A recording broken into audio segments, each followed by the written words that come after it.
السنة سعيدة ما بعيدة، السنة سعيدة ما بعيدة، ما في روح تكون وحيدة، الله يديك مع السرير كله خير السنة جديدة.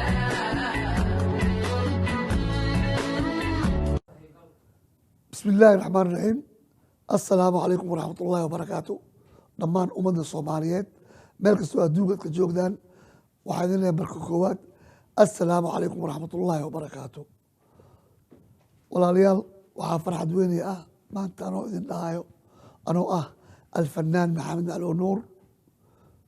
sanad wanaagsan sanad wanaagsan sanad wanaagsan. waxaan soo dhaweynaynaa sanadkii 2025. ilaahay waxaan ka tuugaynaa ama aan ka barinaynaa inuu inoogu dhigo sanad kheyr qabo oo dalkeenana ilaahay waxaan ka tuugaynaa nabad ku soo celiyo. tan labaad waxaan idin sheegaa barnaamijyadii ka bixi jiray macluumeediyo in qaar badan laga bedelay qaar cusubna aan ku soo biirinay sanadka 2025. kow walaalayaalow anuu ka faa'iidaysanayo fursadda sanadkan 2025ka. kow halkan waxaan ugu mahadcelinayaa dhammaan ummaddii Soomaaliyeed oo ay noo soo direen taaniyada tamanguurida macluumeediya nooc kasta ay yihiin. waa ku mahadsantihiin intii aan soo deyni iyo intii aan soo deyninba. walaalayaal iyo waxaa kaloo idin sheegayaa aniga waxaan leeyahay dhaqan oo leegu soo abaabiyey mar allaala markaan fanka ka hadlaayo inaan ka hadlo dadkii aabahayga la soo shaqeeyey wixii ka nool inaan ixtiraamo. berigii hore markaan bilaabayay macluumeediya ama fanka aan ka hadlaayo nuucan ayaan u hadli jiray. kusoo dhawaada dhammaan ummadda Soomaaliyeed. waxaan u sheegayaa hadda Washington ayaan joogaa. waxaan galayaa librariga aqalka cad si barnaamijkan oo fankeena iyo hiddeena iyo dhaqankeena anugu hadleeno inaan helno jaanis 10 July 2017 anigoo ku hadlayo magaca ummadda Soomaaliyeed gaar ahaan dhammaan fanaaniinta Soomaaliyeed oo ugu weyn Shams Abubakar Gaduuda Xaro iyo Khadiija Cabdullaahi Xamey Daleys anoo magacooda ku hadlayo.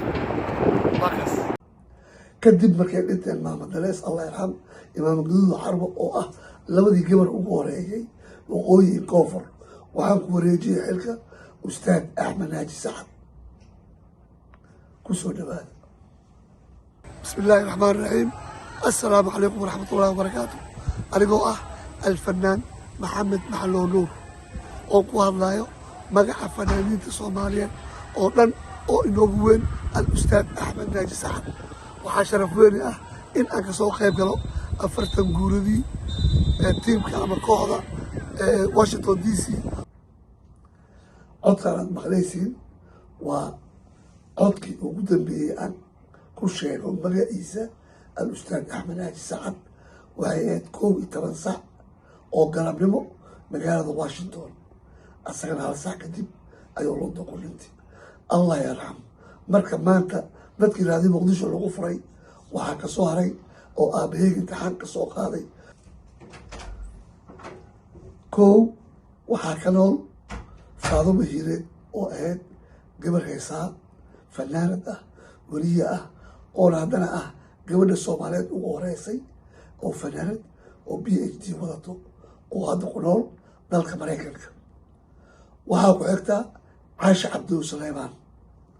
waxaa ku xiga Abwaan Saciid Maxamed Xarabow.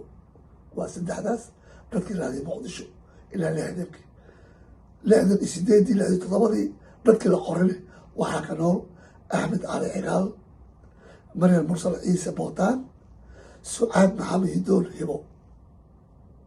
waa labada A iyo B. wixii ka dambeeya waxaa lasugu imaanaa howlada waa beri.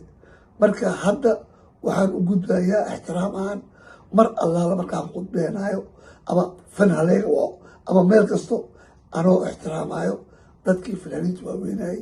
waxaan u bedelay magacii anoo ku hadlayo magaca fanaaniinta Soomaaliyeed oo ugu weyn faadumo hiireed iyo maama caashe cabdi suleymaan. haddaad maqashaan fanaaniinta da-da yar soomaali ama fanaaniinta hadda soo baxay wax kala u qaadanina, dadkan waa dadkii aas-aasiyaalka fanka soomaaliyeed. taas meeshaan ugu baxay. mar labaad aniga iyo caruurteeda waxaa idin leeyahay sanad wanaagsan, sanad wanaagsan, sanad wanaagsan. yaa rabbiyow dalkeena sanadkan kheyr noogu dhig sanadkan. سنة سعيدة